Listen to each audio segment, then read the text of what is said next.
Well, hello everybody. I want to give you a quick update on the layout. I've moved beyond the first part that I worked on was the farmlands.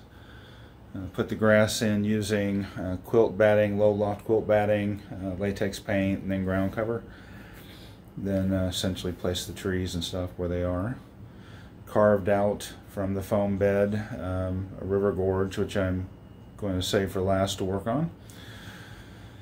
Then the grasses came out to the city, and then I finally settled in on these sidewalks, which I made out of 1/8" foam board, and gluing them down did help avoid, I still got a little bit of finishing work to do here, help avoid the warping that I'd experienced before.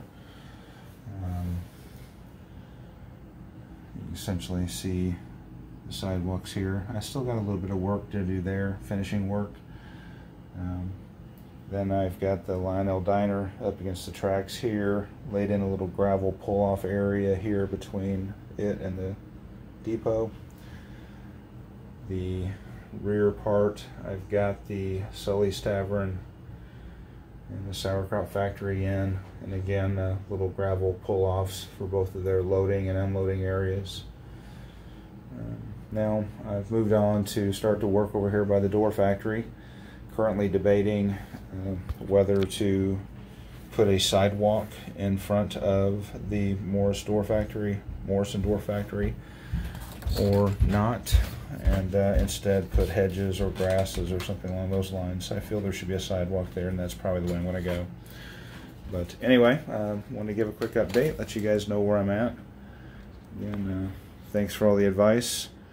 Oh, I guess I should mention, on the roads themselves, it took me a while to figure out what I wanted to do there, but that's the look that I was trying to go for, was some beat up Old Town Road. And that's my wife's Hallmark cars. They seem to be the right scale, as somebody else on one of the postings had said. So, right. I'll post another video running some trains here in a little bit. Catch you guys later.